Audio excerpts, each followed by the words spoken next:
I feel like I'm overdressed for the occasion. You look like you're gonna go golfing. I have to go work at Which some is point. at a golf course, everybody. Correct. We're not telling them where it is, but it is at a It's golf I actually know the address.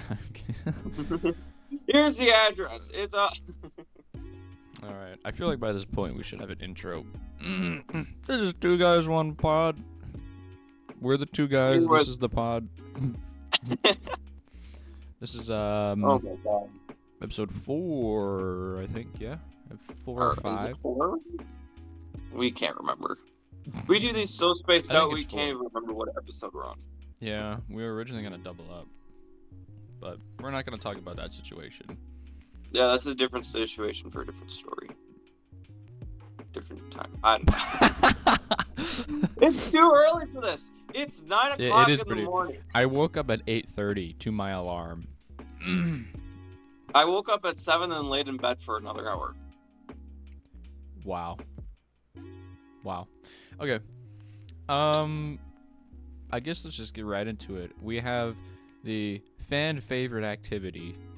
We have the infamous draft to do. Yes. Can I get rid of this? Speaking of which, since I can't really use my phone, I might as well pop open my computer. Because I need to write stuff down. True. I just had my face doubled on the screen for a little bit there, for that whole intro. I got it fixed though.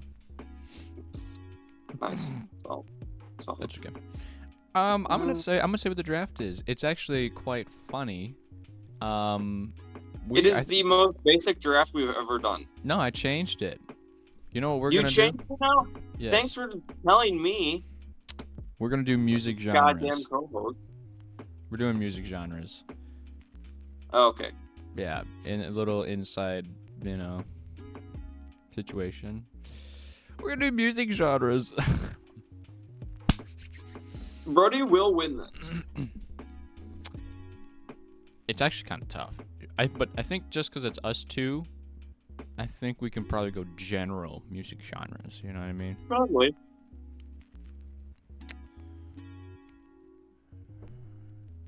Brody well, you will probably win this. But. And I was talking to, a few people that have watched the show. I know people in person that have watched the show, and they were mad at my last draft. They said that Peyton, blew me out of the water with his draft last time. The funny actors and comedians. Yes. And they said that I was picking for the people.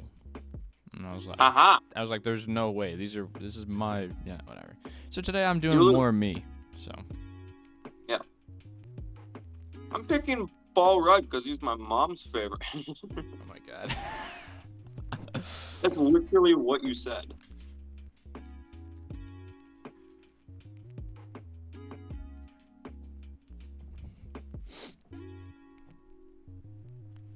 Wait, what are these? Ooh.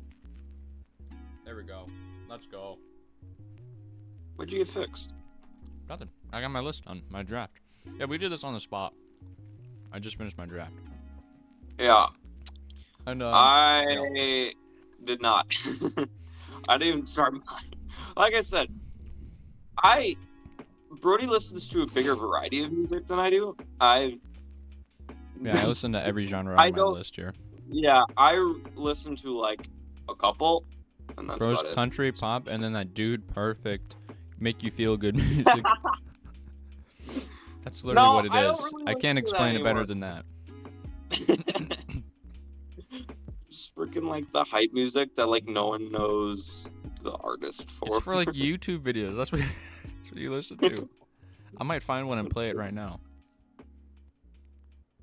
Kidding. No. I'm not gonna torture myself. Dude, there was one time where I remember when we were trying to have me make a song for you or whatever for your golf season. I remember that. And I was like, all right, what do you listen to? And you sent me like 4 songs, and they were all like that. Not all of them. They're all like, I'm never gonna give up. I'm not gonna quit. Oh, I thought I'm crying. no, because I'm pretty sure I sent you like some rap songs in there too. I know I sent No! you one. Yes, I did. Really? You I listen to swear I rap? did. There's no way. I listened to a little bit of Eminem. That's about it.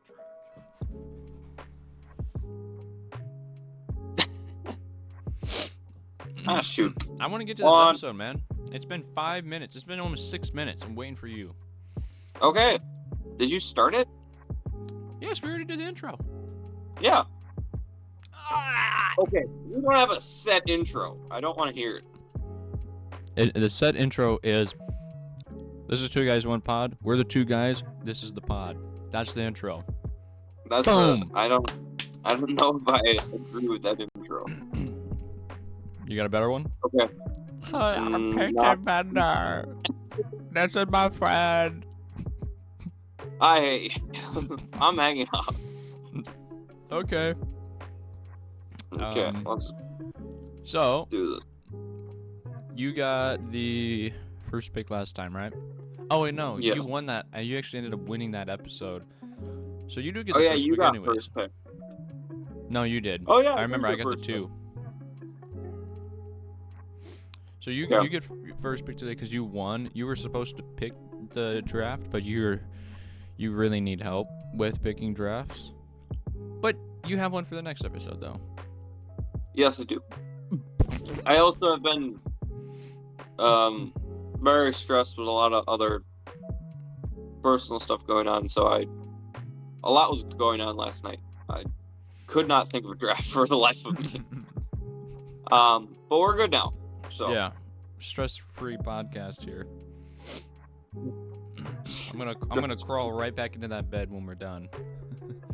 The one right behind me. I will not be able to. I have to go do other stuff, like immediately after we're done with this today. Yeah. But we're gonna make it work. Okay. Dude, I cut an hour off of our recording time today. All right. Anyways. No, because of other stuff, but okay. Moving on.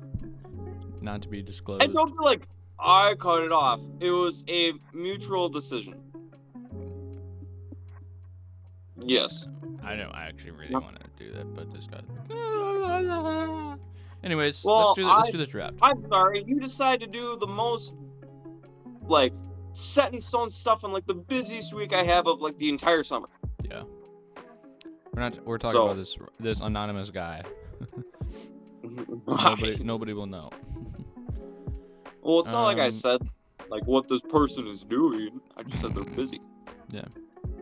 Okay. All right, you get first pick. Also, we're gonna have a guest on later, so look forward to that. Forgot to say that in the intro. Who? This is the first time I'm hearing about this.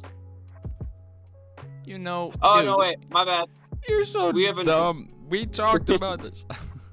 I forgot that. Okay, never mind. I forgot we're having that. Okay. I thought you were talking about like one of our friend guests, not like the interview.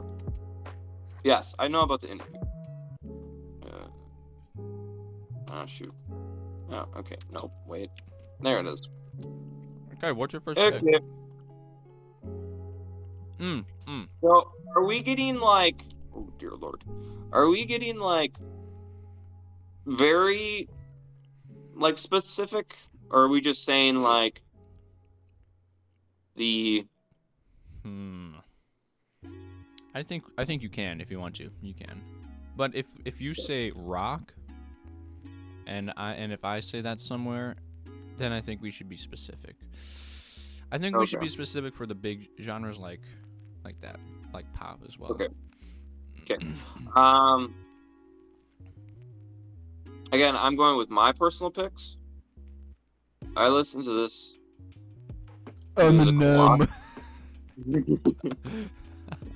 No. That's not a genre. No. I'll do for my first pick. I'm probably taking this way too high. And like I said, you're gonna smoke me on this draft. If you so say I don't really... Okay, you know what? Let's go. What you got? I'll take 80s rock for my first pick. Okay. That's pretty good. My first pick was hip hop. That's my main genre. That's a good pick. I'm specifically looking at the 21st century hip hop, like 2010s and 2020s, but you know, you got the 90s in there a little bit, so yeah. And then my second pick, I had rock, but I'm going 90s rock with grunge. Okay. That's the rock that I really like, but I know a lot of people like 70s and 80s. 80s is probably the most liked rock time period, but I think for a second pick, 90s, it's timeless. It's fantastic, just like the 80s. So, when you say hip hop, do you mean like pop music? Do you know what hip hop is? Well, because I looked up. It's like rap music. Hip hop is rap. It's just the. Oh, it's just like friggin' rap. It's the nice name for it is hip hop. Okay, so I'm switching that to rap so I don't get confused. You mean like pop? Yeah. No, I don't. Like I said, you know more about this than I do. Okay. Then I'm gonna take like 2000s pop. So like the music that came out like when we were kids. Well, for us it'd be 2010s. Well, I was gonna say like 2000s to like 2010, like in there. Or is that too broad? No, I get it. Okay, my third pick.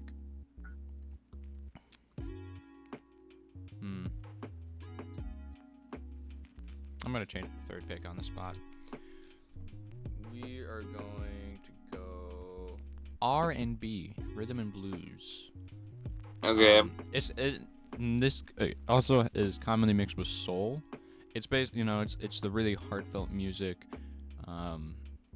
great instruments. Like this is music. You know what I mean? Music. Mm-hmm. This is like some really nice, angelic music and music. Not like orchestral music, but it's got those aspects in it. So I got R&B. If you want to say R&B, and soul. Brody, I do have a question for you. Are you going to be picking K-pop today? Hell no! No! So we can eliminate them. Are you going to be picking K-pop today? No! I know you listen to a lot of that. BTS. What? No. Dude, I knew a girl in my elementary school that, like, were a super huge BTS fan. Oh my god. Really? She would literally show me on the bus. She would show me like videos of them because they did like acting skits. And what? They had like a YouTube channel before they had like a huge. I'm pretty sure this is BTS, but it was a K-pop band and it was super cringy. Super cringy. That just sounds bad. Yeah. I was in elementary school cringing. Okay. Okay. I get my third. Yeah. Okay, I don't know what I should take. I'm debating between two. Because I don't think you're gonna take any of these. But I don't think it really matters what I take. I'm gonna take. I'm gonna do like old school like country. Okay. So a better kind of country. Yes. As long as you don't take modern country. If you take like modern country nowadays, I would end this call and you would automatically lose and I would fire you. It's horrible. This is co-ownership though. You have the power to fire me. It's horrible. Like country nowadays is. You would have automatically lost from the audience if you picked that. So older country, I get older country is pretty good. Yeah, I did old school country. One of my friends that I golf with a ton, he listens to like old school country, especially when we golf together. And I don't know. That's like the only time I'll listen to it because he really enjoys listening to it. And I don't know. It's just a nice like playlist to listen to while you're golfing. Okay. Moving on. My fourth pick is is the best instrumental music. It is probably it uses, I don't see any other genre use these instruments. Just this genre uses these instruments. If you put a voice on it, it sounds incredible, but usually it's just an instrumental. I like New York's version of this the most, but if you're trying to relax, or if you're trying to, have a lot of energy, like this music can be quick, it can be slow, and it's been around for ages, since in the 1900s is where this originated. We got jazz. My personal favorite instrumental music. If I played New York jazz for you right now, we did when we filmed that video. That was all New York jazz. Oh, we did. And, yes. And you were literally, oh, there's music. Oh. So I know you like it. First off, I'm gonna say, damn it, because you took my next one. You were gonna do jazz? I was gonna take jazz. I was debating between old school country and jazz for my third, and I was like, I don't think he would take jazz. Jazz is incredible. And you freaking took it, and now I have nothing. First of all, I'm gonna say, damn it. Damn it. No, jazz is great. It's very. I think nowadays it's super underrated. You can't like. I like listening to it. The thing with jazz is you can't make it today. You can't make it, sound like it did back in the day. You can recreate old rock, you can recreate old country, but you can't really recreate jazz because nowadays people use a lot of digital sounds. I use a lot of digital sounds in my music, but jazz is super authentic, and it's you get the band together and they just play, and it's it's incredible. So yeah, fourth pick, we're going jazz. I hate you. Woo, woo. I like this. Very good. Very good draft. Okay. Well, since you took jazz, I think I'm going to go with the next best option. And go with, are you seriously eating right now? Mm-hmm. You couldn't wait until after we're done to eat. No, I'm going to sleep after. This guy, I hate you so much. I'm gonna get freaking Culver's. I'm gonna send you the picture, and oh my God. I'm gonna call you fat. I hate you. I hate you so much. I'm so hungry. I haven't eaten anything yet today. I don't have time. Mm-hmm. I will seriously hang up right now. I do not care. Don't hang. Wait, what? All right. What's your fourth pick, man? I'm gonna take jazz fusion. What is that? I've never heard of that. According to Google, it is a popular music genre that developed in the late 1960s. It is a combination of jazz, harmony, and rock music.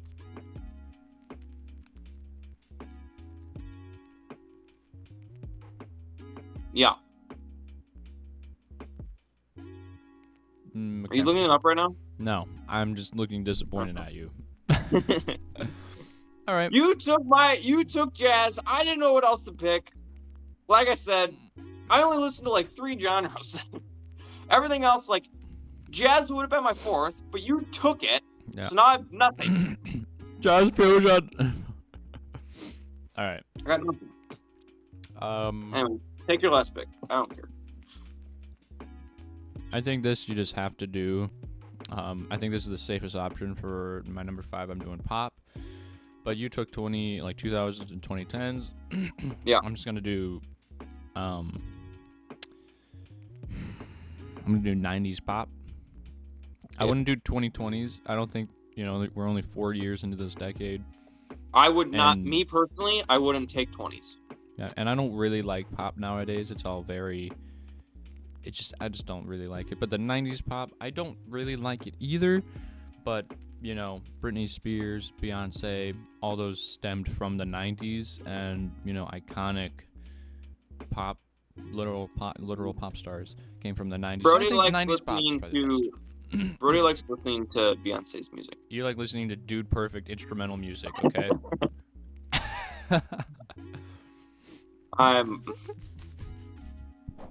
I will leave. I do not care. Ow. Good. Right, my draft's done. I hope you hurt yourself from that. My draft's done. I don't know what to pick. Yeah, you got one pick left. I can't pick anything, so. There is a genre on here that Google suggested that's just called popular music. What? Come on, man. I want to get into this next activity. Pick something.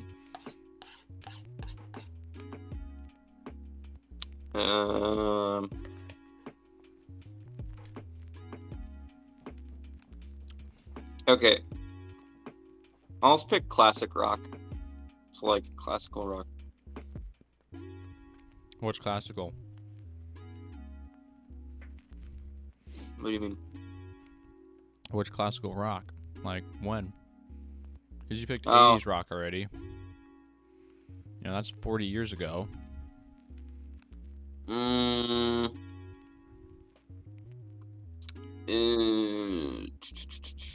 Okay, wait. Change my pick. Hold on a second. I don't know what to pick. No, I lost it. No. I could just take techno. What? Are you just gonna accept your loss? I told you I wasn't winning this from the start. You want some techno?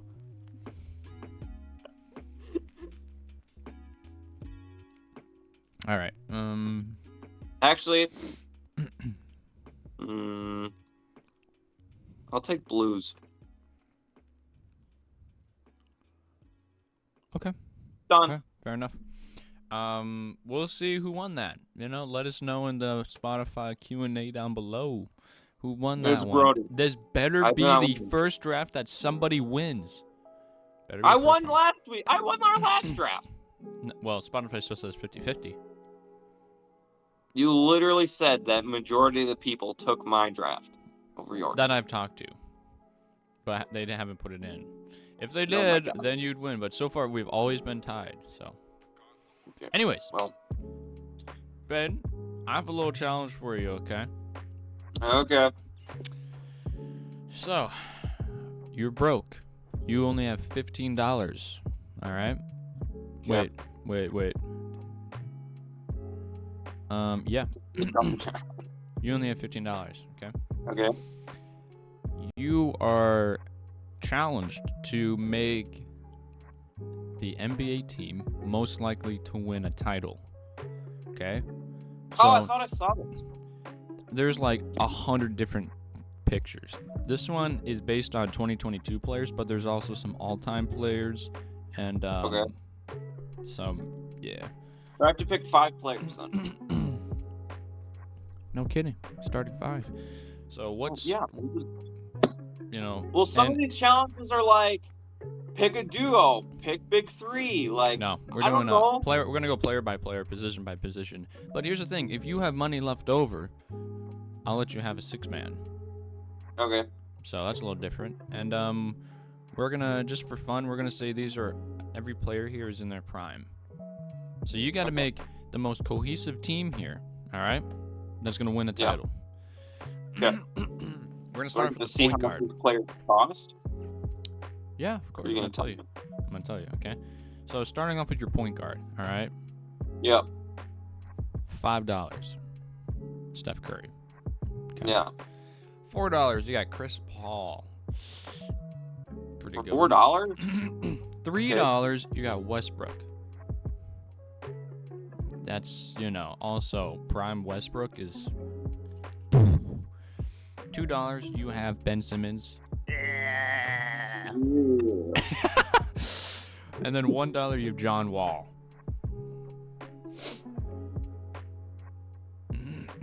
Okay. What's your pick? So, initially, I would want to take Curry because he's my favorite player. However, best point guard of all time. Yeah, but kind of do I want to spend the money on that best player, and especially right off the bat? Right. Because Westbrook in his prime, as much as I don't like Westbrook, he was a good player. He was fantastic in his prime. He was a really good player, and for $3, he might be a steal. Okay. So you're gonna go Westbrook for $3? As much as I don't want to, I think I have to. Okay. Yeah. Are you writing these down? Or do I need to write these down? Yeah, I'm writing it down. I had to write down how much money you got left. 12. Okay. $12 left. Now, shooting guard. $5, you have Kobe. Okay. Okay. $4, you have James Harden.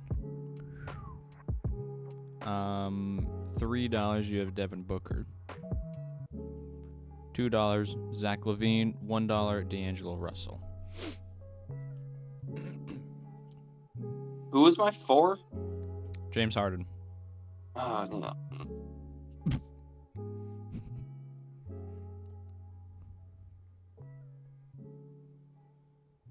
Hold on. Can we put James Harden in his prime, but make him fat? He is fat. As much as I would like to take Kobe, because 3, so 5, that's 8. So then I'd have 7 left. 7 left for my final 3.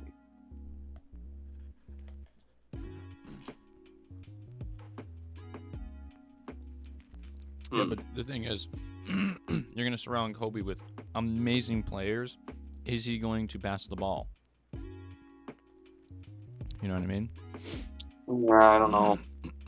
I think you want to save a $5 option yet. Oh, I know there's some great centers and power forwards coming up. We'll see. I mean, it gets insane. Okay, who was my... You got Kobe, and James Harden, Devin Booker, Zach LaVine, D'Angelo Russell. Prime. Zach LaVine good. I heard of his name before. I just never looked that far into him. He's a good dunker and a solid 3-point shooter, but he's not crazy. Okay. He's definitely a star on the Bulls, but in the league, he's probably in the top 30, top 25. I shouldn't say top 30 because there's only 30 teams. He's probably in the top 20 for shooting guards. Okay.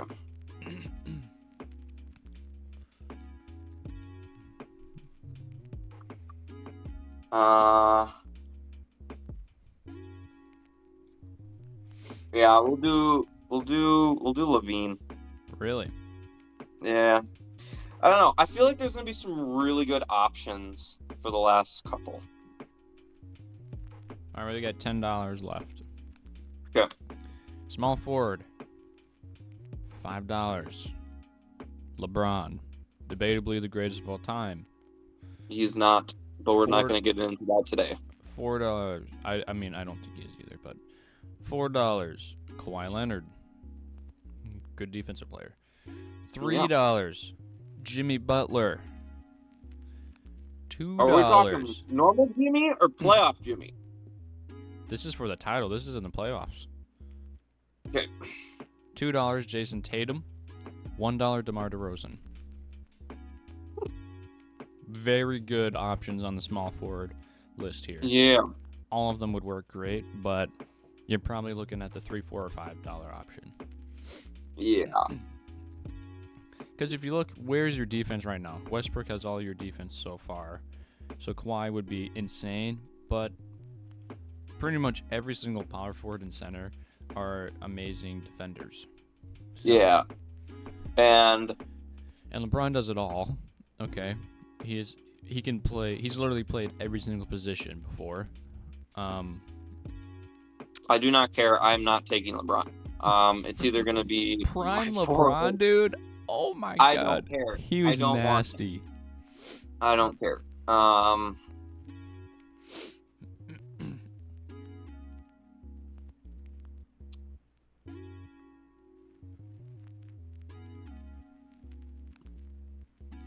I'll take Kawhi. Dude. For 4. Kawhi for 4. Yeah. Okay. Where'd you go? Freaking like... Dude, make your bed. For the love of God, it looks like a mess. I don't make my bed because I'm gonna mess it up. Pause. Just going back into it. For me, it's so much more comfortable to go into a bed like this and just pull the cover over rather than having to like get this cover up and no. I don't like being in a like a tight sheeted bed. Okay. You had $6 left. We're on to power forwards, okay? Yep. $5, Tim Duncan. Alrighty. The greatest power forward of all time, debatably. $4, Giannis in his prime. Yep. $3, Dirk. $2 is Kevin Garnett.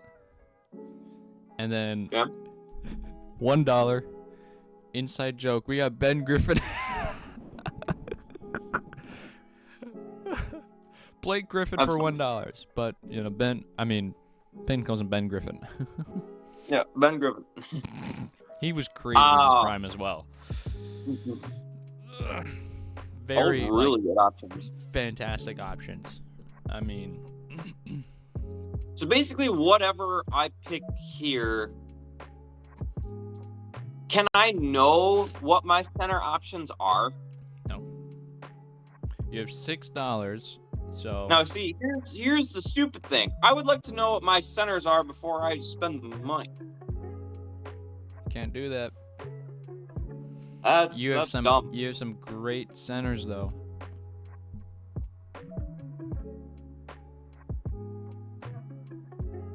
Yeah. So who do you want? Tim Duncan, Giannis, Dirk, Kevin Garnett for $2 is insane. And then Ben Griffin. I'll take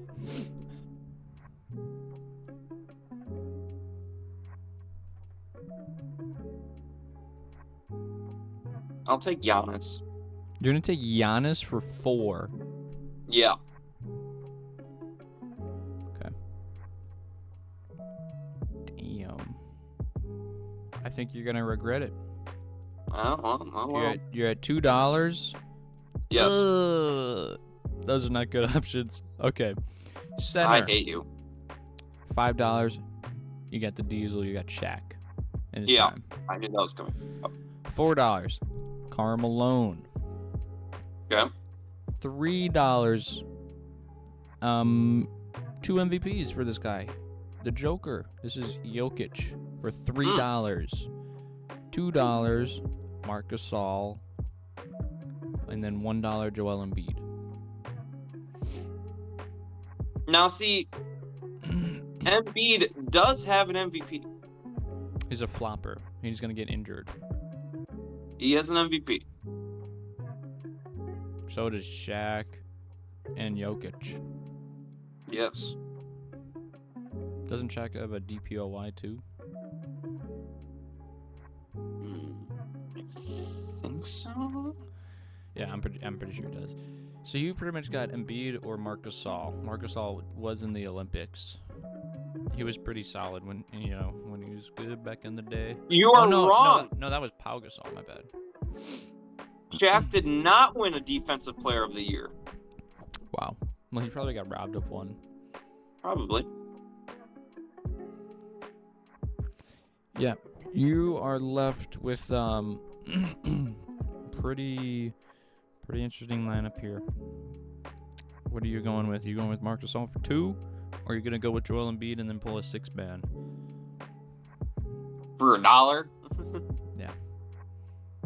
I mean, there's some decent 6-man on here for sure. Oh, you could get Ben Griffin.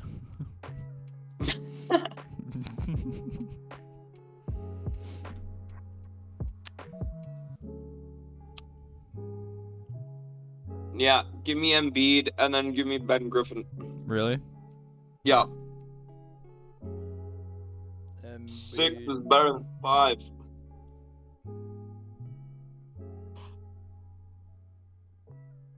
The Griff. Okay. So now, just for fun, I know this is not fair, and this we wouldn't compare, but I'm just gonna go through this and tell you what I would have done. Oh, I'm gonna take this guy and this guy. You actually knew what your options were after you would have picked them. Yeah. Well, I would instantly go with Curry. Stupid. For my point guard, I would instantly go with Curry. Okay. I'd be left with 10. Shooting guard. I wouldn't take Zach LaVine. I hate Devin Booker. James Harden is great, but I'd probably have to go with D'Angelo Russell. So yeah, it's that, and then I have 9 left. And then for small forward, I'm gonna go Jimmy Butler. I think that's just great. Jimmy Buckets. Butler. We are at $6. Power forward, give me prime Blake Griffin, and then that'll leave me with 5 to get Shaq. That is a team right there. That's a team. Wait, so what were all your price amounts that you spent starting from the top? 5, 1, 3, 1, 5. Okay, that's why you got 2 ones. Okay. Curry, D'Angelo Russell, Jimmy Butler, Blake Griffin, Shaq. Damn, look at that lineup, bro. Curry and Shaq is just abominable, and then you have Jimmy Butler, who is just in the playoffs. He's one of the greatest forwards of all time in the playoffs. D'Angelo Russell has already played with Curry, but when he was in his prime, he was actually good. But he also chokes in the playoffs, but at least now. And then Blake Griffin, bro. It's crazy. Ben Griffin. So there's that. All right, that was a little game that I thought of doing. There is, 2 options I think we can do to wrap up this segment before we have that interview. Yes. I think we can either. Okay, I think we should try word association. Ready? What is that game? So, when I think of this, I think of 2 different things. I think of the one where you say the same word at the same time, or try to. Or I say a word, you just say what you think, the first thing you think of. What would you rather Or no, do? wait. What? Say those options again. So I say a word and you say the first thing you think of, just to make fun of you. Okay. Or we try to say the same word. We try to say the same word. Okay. And also screw you for that first option. Okay. So,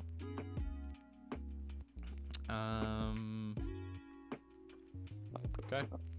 I'm ready to say my first word. We're gonna do a 3, 2, 1. Okay. Ready? Yep. 3, 2, 1. Table. No. Basketball. That was not the same time.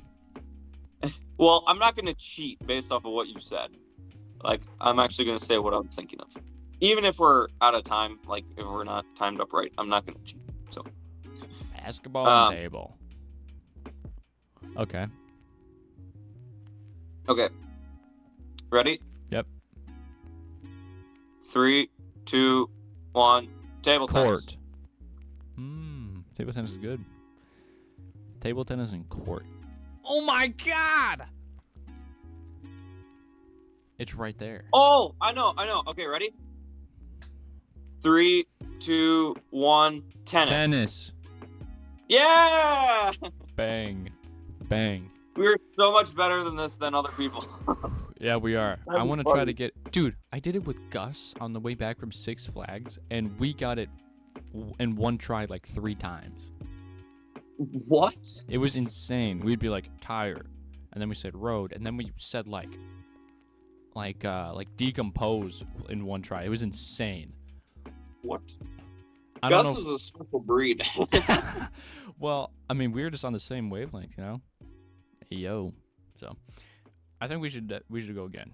That was pretty quick. I want to try to get it within, 3 or 5. Okay. Someone needs to go back to bed. All right. Okay. Okay. I don't right, really know. Yeah. Okay, I got one. All right. All right. 3, 2, 1. Flag. Computer. You said flag? I said flag. Flag and computer. Flag and computer. I know it. Gus would know this.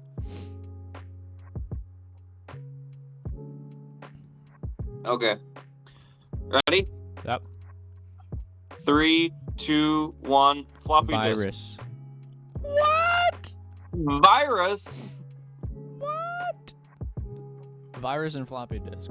It's just we need to go a different way. You're gonna have no idea. This is unknown territory for you. What is it? Floppy disk. I thought that's where you were going. Okay, I got it. I have no idea. Okay. I'm just gonna do something random. All right, ready? Yeah. 3, 2, 1. USB Bird. stick. USB stick. No, it works though. You can put a virus on a USB stick. You mean a thumb drive? Thumb drive, USB stick. It's the same freaking thing. All right. I like where you're headed. Let's do Okay, I said. Okay, and you said bird. We don't have to find a connection there. There's no way. I think we should just continue that route. You said USB. So Which route? What you said? You said thumb drive.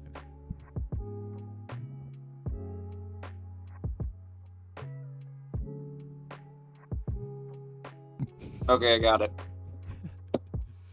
Okay.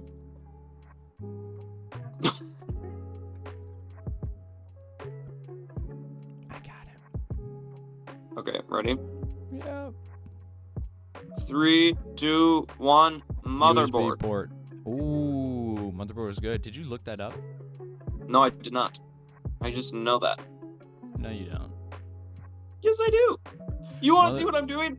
Freaking shopping on Amazon right now. All right, so what did we say? We said motherboard and what did I say? USB port. Now you're making me yawn. God damn it. All Alright, I got it. Hang on, I'm looking at my motherboard. What? I don't know anything on that, so I wouldn't go that route. USB port, motherboard. Okay. Alright, ready? Yeah. 3, 2, 1. Charging Headphone cord. jack. Oh my god! Close. There's only one more port on a laptop, but it's not on ours. I don't know. We're gonna get it here. It's on like PlayStation and stuff. Let's go. I got it. No, wait, I'm thinking now. That's not that hard. Okay, I got it. Alright, ready? 3, 2, 1. USB-C port. HDMI. No! What do you mean? Isn't there HDMI? No, there's not on the Chromebooks. USB-C is your charging port, you idiot! Yeah. I said charging cord, not charging port. It was a valid thing. USB-C and HDMI. Okay, Brody, think about it. What uses those two things that we just talked about? Oh, I know what it is. Okay, ready? Yeah. 3, 2, 1. PS5. Chromebook. No! Chromebook, you idiot! No, PS5. You just said it's not on your computer, but it's on your PS5. You're an idiot. God damn it. PS5 or Chromebook? What's the... Okay. Wait. Okay. No. I already said this Okay, word, so I can't say it ready? again. Do you have it? I already said computer, so we can't say that. We could technically... I guess we could say it again, couldn't we? That's what you're gonna say. No, I said that was the first thing I said.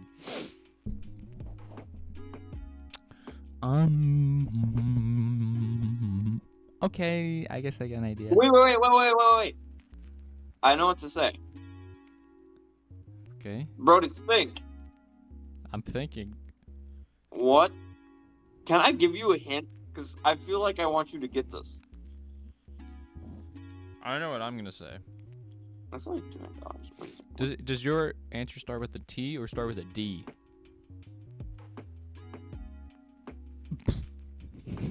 T. Okay. Sorry. I was zoning out for a second.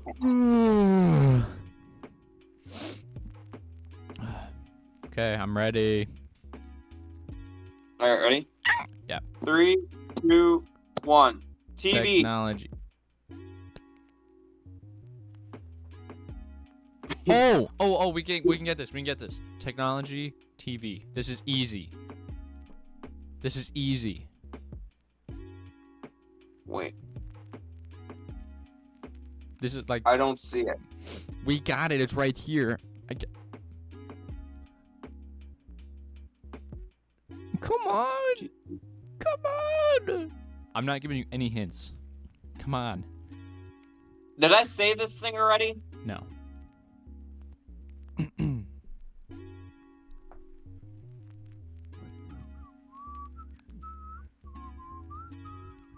Oh, okay, I got it. Okay, ready?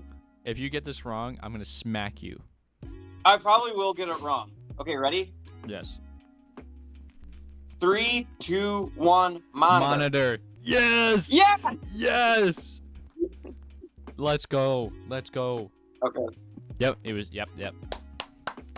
W, yep. All right. Okay. All right. There we go. I think That's probably good gonna be wrapping the up last thing. for the first half, or are we doing one other quick thing yet? I think we're pretty much going to segue into the interview here. Okay. Just a little background on everybody. You know, we have a guest that will be on for the next 30 to 35 minutes. You know, they're gonna talk to us about some financial banking.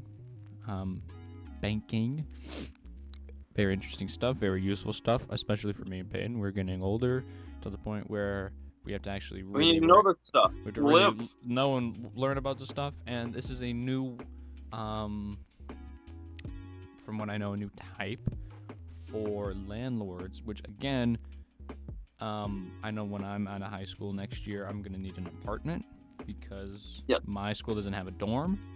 I'm not able to stay on campus, so, you know, maybe I'll end up using this. We'll see. But it's going to be a great conversation that we're going to have with this guy. Otherwise, for us here, that's what it is for right now. We're done. The next time you see us, we will probably be wearing different clothes. Probably or none at all. Brody might. I will not be. No, that would be weird. If I just turn on my phone and I just see Brody just sitting there with no shirt, I'm just leaving. I'm just not even saying a word. I'm just No, leaving I the call. actually have an idea of what I would wear just for fun. If we end up doing the next episode online, I know what I'm going to show up wearing. I'll take it off probably, but I'm not going to tell you. You will never guess. You will never guess. I don't think I want to guess. It's hilarious. Okay. But hopefully we don't have to do this on video again, because we can do other stuff when we're in person. So. Yes. Like. Play with Leo. I had to lock my door, but he was outside it. So. No, you also wanted to pick up some products from a past video. Yeah, I actually want to do more than what I told you that. I want to do like a on-brand versus off-brand thing. See if you can get it. So. Oh, like do like a taste test. Yeah. Yes, I would be so down for that. And yeah. Just leave it at that. You know, these are maybe stuff we're doing. And you also had an idea of something you wanted to play in the next episode. You know, that's all. Yeah. That's all. A new game. That's all. You know. We in got the some future. Good stuff on the way. Yeah. Yes, we do. And we're actually starting to get better at that. Yeah. And we're gonna. Yep. We're good. Also, there's no ad break today. You know. No. Sorry. Go to our merch store. I still never made a website, but I don't really think we need one. Yeah, we got merch up. So. Merch. Buy our merch. Buy our merch. We need to buy our own merch yet. Yeah, we still need to get our own merch. Anyways. Okay. Probably be better than us at it. All right. Yeah, so we can pretty much get right into it. So I think a good way to start is just tell us about yourself and your product here. Sure. So my name is Eric. I'm out here in Wake Forest, North Carolina. I have a wife of coming up on 8 years. I have two daughters, a 3-year-old and a 5-year-old, who I adore. But nobody told me it would be this tough. Apparently only gets tougher. Yeah. But no, I've been a lot of different things. I've worn a number of different hats in my life. I'm 45, so I started off in the military in the Air Force. Came out with an electrical engineering degree. Realized pretty quickly that engineering wasn't my cup of tea. After I read a book called Rich Dad Poor Dad, which I highly recommend, it really put me on to and exposed me to this thing called cash flow, passive income, real estate. And so that kind of opened up a whole can of worms for me. And so I went down this path, got my master's in real estate as well as an MBA, and I realized I wanted to get into real estate. So I did that. 2008 happened, and I was a statistic. I lost a couple properties, and I tried to get I went back to school to go into business, and that's when I came across the concept that I wanted to share with you guys today and the audience today.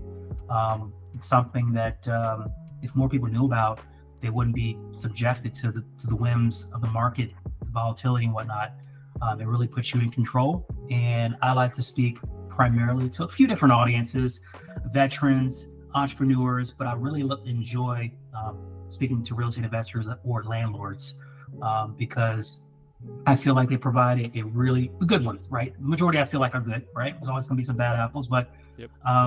They provide a important service in our society, and oftentimes it seems like they seem to get more and more targets on their back from the service that they provide from the government. So I wanted to. I felt when I came across this, it was just amazing how well it complemented and enhanced the service that landlords provide and real estate investors provide, which is purchasing, acquiring properties, and giving people a place to live and a roof over their heads. So.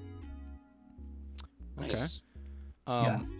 Before we get into that strategy, I wanted to ask, you said 2008 happened. Are you talking about when the housing market yes. crashed? Okay. Yes. That is a little before our time, but I have heard of that. How did that affect you? Sure. So I was investing in real estate. I was going by the book, getting a mortgage from the banks, getting loans from the banks, to acquire real estate, to then fix it up and rent them out. When '08 happened, if you're not familiar, essentially what happened was it was a systemic effect of collapse of different. I don't want to get into the detail of it all, but just know that real estate values plummeted like never seen before, 30-40%. Which also caused the market to collapse. And so now, let's take round numbers here. If you had a property that was valued and you got a mortgage for $100,000, now all of a sudden it's worth $60,000. And, banks had all this bad debt on their books. Mm-hmm. And so people were what's called underwater with their mortgage. In other words, having a property with a much higher mortgage balance than what the property's worth. And so it caused some banks, a lot of banks, to call loans due, which means essentially, hey, Mr. Smith, I know you were paying that mortgage on time, but for one reason or another, we're calling that loan due. So you got to pay it all off, right? In one fell swoop. And so it really put a lot of folks in a bind. You either had to refinance or you had to, sell the properties. Oftentimes you can't sell the properties. And so it's when something like that happens, it's what's called a short sale. That's what happened to me. I had 2 properties that had short sale. It really wrecked my credit. And more importantly, the people who were living in those houses by no fault of their own had to uproot themselves and move out. So that really, again, put a bad taste in my mouth. And I realized at that point that I need to have more control. I can't just let the bank, dictate what happens to the situation. If I had just had access to more cash, I would potentially have been able to ride out that situation. So probably longer answer than you wanted to know, but yeah. No, that's fine. No, that's perfectly fine. Yeah. All right. So, why did you decide to go in this route and choose this career path that you do now? Yeah. So it kind of goes back to being introduced to that book, Rich Dad Poor Dad. Have you two heard of that book, Rich Dad Poor Dad? I have not. Okay. I have also. Okay. Well, again, before your time, but it was written in 96, 97 by a guy named Robert Kiyosaki. Anyone who's listening to this, stop what you're doing, go pick up the book now. If you're more of a gamer and you learn through gamification, there's a board game now, which is now electronic. It's a video game, but it's called Cash Flow 101. Highly encourage you guys to read that, to play the game, and to get up to speed on how cash flow passive income absolutely, transform your life, right? So when I read that book, you guys, I just, again, I'd never heard of things like passive income, cash flow, being able to, make money without actually having to quote unquote work for it, trading hours for dollars, which is how I grew up, traditional way. Yep. And so that's what really got me into, well, if this whole world exists that I never known about, what else is out there? And now that you guys are I guess Gen Z, is that right? Gen Z? Yeah. Yes, I think so. Yeah. You're in your 20s, right? Okay. Yeah. Well, anyway, you guys are in a place where the whole the internet is it's a level playing field. It really is. It's hard for me to feel sorry for anyone who says, I don't know how to, I don't have a job. I don't know how to make money. It's this, everything you ever wanted to know is out there for free, right? And so as long as you have a connection to the internet, if that's not the issue, then you can learn. So I don't know how we went down that path, but yeah. All right. I mean, sometimes you just stumble on things, so. Yeah, exactly. And as long as you enjoy it, that's the important part. Yeah, I to your point, I enjoy. The engineer in me loves solving problems, and so I enjoy putting together strategies for folks, and that allows them to see a way out of what they thought was just impossible, right? Situations. So to set a goal and to work towards that goal with using capital money to do that. So yeah. All right, so can you explain what the infinite banking strategy is? Sure. So infinite banking is a concept. It's a concept of really shifting your mindset and how you work with money, right? So we want to be more like bankers. We want to adopt a lot of the mentality that bankers have in order to be better stewards of our money. So up until infinite banking, there really wasn't a very good way to do that. So infinite banking is a way to manage money, manage cash flow, to be better stewards of our money. So it involves the use of a properly structured whole life insurance policy to serve as the vehicle, the bank piece, right? So it's not an actual bank, but it's like a bank, right? We're using it like a bank. We're using it for our purposes to behave, to run our money through the system like a bank would. So. I see. Okay. Yeah. Nice. So how does infinite banking compare to traditional banking and investment strategies for landlords? Yeah, so traditional banking, if you're a landlord, you are very familiar with the banks in terms of the role that they play. Number one, that's where typically your cash flow goes to sit in case you ever need it, right? It's a safe place. It is supposed to earn a return on it. And that's where your money stays in case you need reserves for capital expenditures, vacancies, turnover. At the same time, the bank is where you go to get a loan, typically, right? If you want a line of credit to fix a broken HVAC or broken AC, whatever, on your property, that's where you typically go for a line of credit. Or you go to buy another house. If you want another rental, you go to the bank to get a mortgage, right? So the bank plays a very important role in those transactions. The problem is we have very little control, right? Whenever you go to the bank to get a loan, it's hat in hand. Mother, may I, do I have to show income verification? You have to have good credit, all these different things, all these different hoops. And just when you think it's done, they're asking you for more things, right? It's almost as if they're asking you for, a sampling of blood or a firstborn. It's just a lot. It's a lot, and it just continues to ever increase.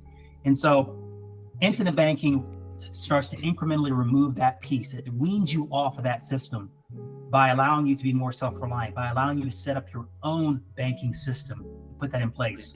So now all of a sudden, you're the one back in control and calling the shots, okay? It's not going to happen overnight, right? You've got to fund your bank, you got to capitalize your bank, but as time goes on, you're going to start to wean yourself off of the system, which controls a lot of the day-to-day of how you're dealing with these rental properties.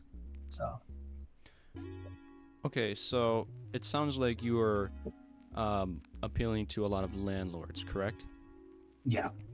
So if landlords use this strategy, how would this affect the buyers, the people that are working with the landlords and living on these properties? So let me make sure I heard your question right. So how does this strategy affect essentially the tenants inside the property? Yes. That is an interesting question. I've never gotten that before. I don't know. This is meant for the landlords, right? Mm-hmm. And you're asking me, how does the banking system that they've set up for themselves affect the tenant? Well, indirectly, it can affect the tenant in allowing the landlord to make more improvements to the property. Aside from that, Brody, I'm not sure. Okay. So yeah, I'm not sure how. Maybe something to look at, because if there's a lot of positives, I think, again, the tenant might even try to rent from landlords that use this strategy. So Sure. Yeah. Oh, great point. Yep. I also wanted to ask, what are the potential risks or downsides of the strategy? What do landlords need to be aware of? So that's a great question, and some people shy away from the downsides and the risks and whatnot. Yep. But I'll lean right into it. I'll be the first to tell folks that, hey, listen, if you are the type of person or landlord that relies on credit, strictly credit, and you don't like to keep a lot of cash on hand because for whatever reason, this isn't for you. Unless you're open to a different possibility of having reserve cash, liquid cash, accessible cash to use, unless you're open to changing your mindset, this is not going to be for you, right? That's number one. Number two, this is not about getting rich quick. This is not meant to compare to Apple stock or your Vanguard mutual fund. Apples and oranges, right? Yep. The stock market's going to, you may hit a home run, right? You may lose money, right? This is more about base hits every single time, consistency, predictability, right? So those are a few things that you'll want to consider whether or not this is something that you want to look into, because at the end of the day, you have those folks who are wanting to make money overnight. This is not for you. This is a long-term play, very much about the long-term vision, and you can't be short-sighted going into this. A lot of flexibility with it, but you can't be short-sighted going into this. Yeah, definitely. How does infinite banking provide more control and flexibility over finances compared to any other methods? So how does infinite banking provide more control and flexibility compared to any other methods? Well, it really goes back to the loan piece. So have you guys ever taken a loan for anything? Well, do you have a credit card? No. No credit I card. do not. Good for you. Oh, neither of you do. Okay. All right. Have you ever got a loan for anything? Just out of curiosity. To this I point, have, yeah. I have not. Okay. You have? I have, yes. Okay. Oh, I don't want to get into the details, but Yep. Who called the shot on that? Who called the shots on that loan, Peyton? Was it you? Did you get to decide how much you wanted to pay back and when you paid it back? Maybe skip a few payments, or was it the person who gave you the loan? It was mainly, I was the one there, taking out the loan. My parents were with me. But otherwise, I really didn't have much of a say of what, the options were for how much to put down, how much I had to pay, and all that stuff. That was basically mainly decided for me. But It was basically more of the best options for me. It was the most... it was the longest term possible, so the most amount of time I had to pay everything back, and all the situations were more tailored to me specifically. Yeah. And thank you for walking me through that. And so, do you have a choice if you decide you don't want to make any payments? Are there repercussions? Are there penalties? Or yes. Oh, yes. Okay. All right. Interesting. So, does that loan show up on anybody's credit report? I believe it would show up on my parents, since my parents are the one who signed off on it. Yes. Okay. So you hopefully starting to see kind of the road I'm going down here. Yes. In that, again, we're dealing with a third party lender, right? They're calling all the shots. They're telling you, hey, you got to pay over X amount of time, and each first of the month you're paying this amount, and if you don't, we're going to report you to the credit bureaus, and that's going to tank your credit. That's going to affect your ability down the road to do other things, right? And so, heaven forbid, you have something come up in your life to where you can't make a payment, and then now you're kind of screwed. That's just essentially what happens. And so, now for a landlord, that's a big deal, right? It's a big deal for anybody, but for a landlord in particular, because now people are relying on you to make those payments, because there are other people living in the house directly. And so it's just your ability to have that level of control over a loan, and to say, you know what, we just had a pandemic, and I can't pay my bills because my tenant can't pay their bills. And so I'm just going to chill with making this payment because I can, right? I'm going to ride this out. And so there's a lot of value to that. There's a lot of value to that level of control, that level of flexibility.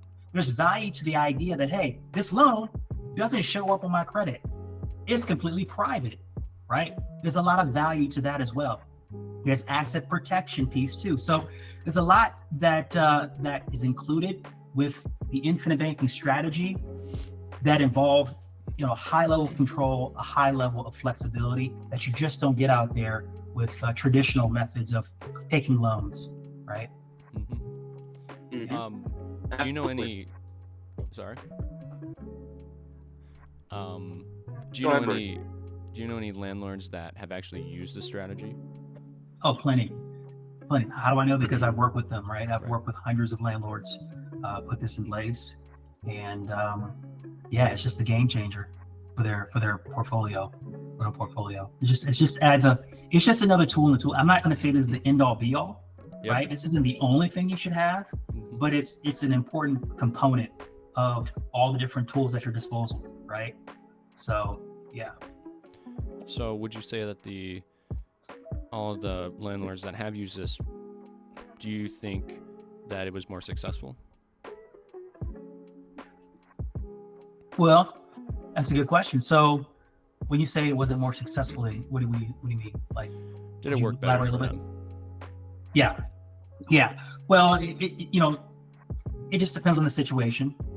For the most part, yes, it does, because we're talking about, being able to control the repayment of a loan, being able to dictate the terms, right? All of these things were completely out of our hands for traditional methods, right? So if you have more control in a transaction, if you can dictate terms, right, and your money's growing guaranteed, then I would say yes, in every situation, you're going to come out ahead, as opposed to somebody who's having to deal with traditional banks and lenders and whatnot. So yeah. Okay.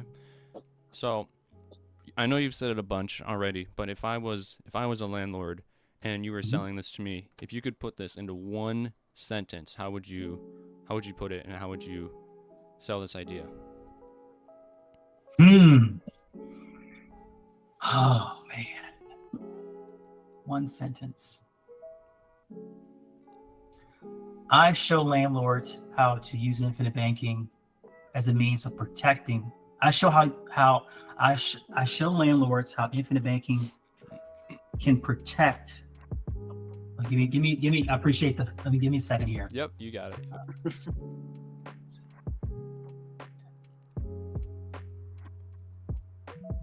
Infinite banking allows landlords a way to keep and protect their cash flow in a way that enhances the overall returns in the portfolio. That's what I would say. All right. I'll probably go back and brush that up a bit, but that's you just put me on the spot there. So that's okay. Good answer. Yeah, I definitely think you nailed it. What kind of initial investment or commitment is required to start using infinite banking? Yeah, well, if we're talking about landlords, then it's really about making an assessment of what does your portfolio look like. At the end of the day, you're not paying for any of this. Let me say that again. The money that's used to fund the policy is not coming out of your W-2 job income. It's not coming from, it's coming actually from, ideally, the cash flow from your rental portfolio, right? Now, ordinarily, that money would have gone straight to the bank. We're just saying, let's shift addresses. Instead of it going to the bank and your money doing nothing, let's now shift that money into the policy. Now, that cash flow amount might be different for every landlord. It might be $300 a month. It might be $500. It might be $1,000. It might be a couple grand a month, right? But whatever that looks like for you is going to be an individual conversation. And it takes an understanding of how money's moving through your personal economy to figure that out. Okay. So can any landlord implement this immediately, or do they need requirements?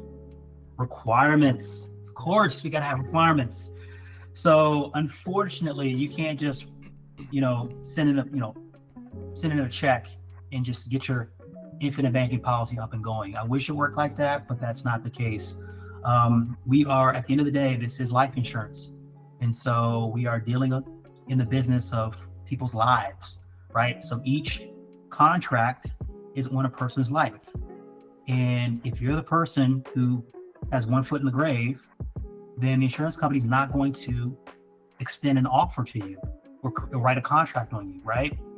Because I don't know if you guys are familiar with life insurance, but essentially the idea behind life insurance is that it's meant to insure you in your life in case you pass away. And if you do pass away, the insurance company pays out a lump sum of money to your family or whomever else you've said it goes to, right? To protect that. So we have to be mindful of that. So if you're a landlord who recently had a heart attack 2 weeks ago, then I'm sorry, we can't really do anything for you because it's too much of a risk for the insurance company. However, if you're a landlord who had a heart attack 2 weeks ago and you got a son who's also a partner in the business, guess what? There's an opportunity there. You can actually put a contract on your son because he's a legit partner in your business, and there's what's called an insurable interest there. So now you can own a policy, control the cash in it, right? And the insured person is your son. So there are some workarounds that we have access to, but it's got to be legitimate. And but yeah, we can certainly work in situations oftentimes where people aren't what's called insurable. Right. Okay. Yeah. All right. So to change gears a little bit, we've done a lot of learning here in this conversation to bring everybody back into this idea. Do you have any stories about working with any landlords or anything interesting you would like to talk about in the process that you've experienced? Yeah, I've got tons of stories. I'm just thinking my Rolodex of stories. So I had one happen. I'd say 2 weeks ago. One of my clients, he's a landlord. He's a dad. His son. He's been a client of mine for at least, I guess, 7-8 years. And so he started a policy on himself. He's built it up, and his son was around 11 or 12 at the time. And now his son was, so I'm getting the time frames mixed up. All I'm saying here is that he's used his banking policy. It's grown significantly, and he's used it as a teaching tool for his son. And he actually started a policy on his son. And so now his son, who's now a teenager, wanted to help his dad with the start a landscaping business and help his dad, cut some of the lawns for his rentals. Yeah. And so he had his son build up a business plan, right? A proposal. And his son did that and basically approved him being able to tap into his policy to use that money to buy equipment, right? So again, just another use case of a dad using the policy for the purposes of teaching, not only allowing the son to start a business, but also as a teaching aid. Now, that son also has plans to buy real estate when he turns 18. He goes to college. And so here's something he said. What he's planning to do is when he goes to college, they're going to find a property with at least 3 bedrooms, and his son is going to sign on that property to fill mortgage on the property using funds from policy, and he's going to manage the property, right, with the help of a local property management company. But he wants to get that experience. He's going to find some students locally to rent out the rooms, and that's essentially going to pay the mortgage, right? And he's going to rinse and repeat. So after a year or two, he's going to move into another property. So that property will be a rental. And again, this is all just this is what happens when you have a source of funding that you control, right? Your own banking system. Now opportunities start to show up, right? Your mind just thinks differently. And so this is a case where the father instilled in his son the idea of investing via the policy, tapping into the policy for that source of funds. Yeah. All right. To just sort of end this fantastic conversation, I will say this was definitely very interesting and very much effective in everybody's day-to-day life. I am out of questions. Peyton, do you have anything else you would like to ask? Me personally, I do not have any last questions. If there is something that you would like to talk about before we slowly wrap this up here, or any last follow-ups on anything you talked about, otherwise I have nothing. All right. Okay. I'm trying to think. Well, one of the things I'll say is, obviously I focus primarily on landlords, Yep. a few other groups, but this is something that is very much applicable to anybody who's listening, anybody who's wanting to find an alternative to the traditional methods of building wealth and saving money. There was no other, in my opinion, there's no other more powerful way to do that than by using infinite banking.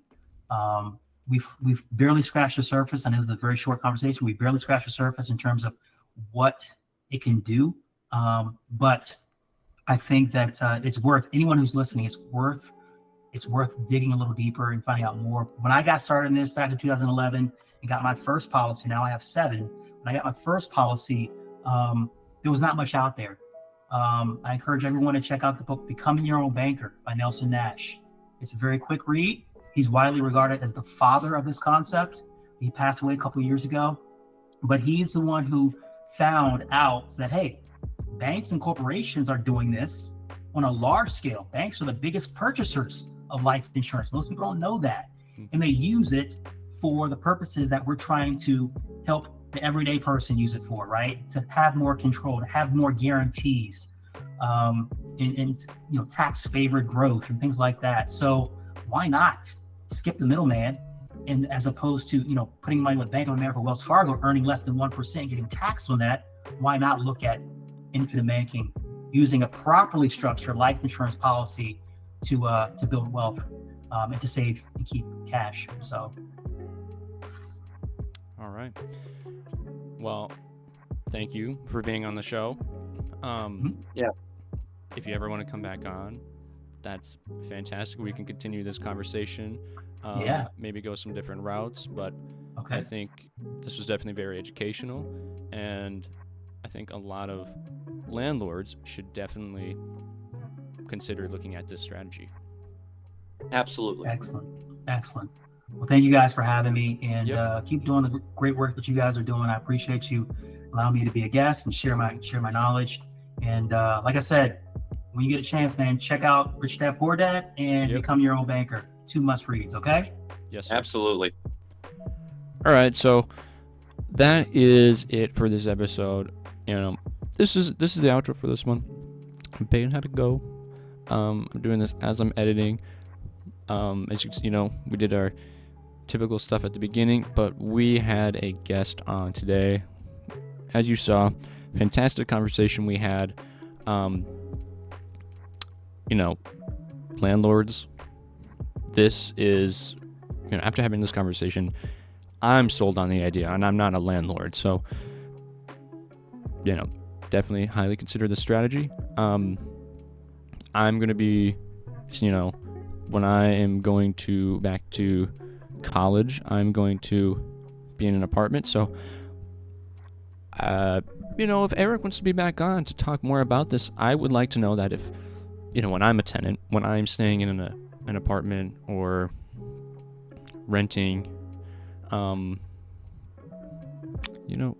would this strategy benefit me? Would it work easily for that landlord? And, would I want to find a landlord with that strategy? So that is it for this episode again. I believe this is episode 4. Again, fantastic conversation. Check them out. Thanks again, and we will see you next week or in 2 weeks, depending on when we can actually fit this into our schedule. We're pretty busy, so we apologize for that. But again, see you around. Thank you for stopping by for another episode.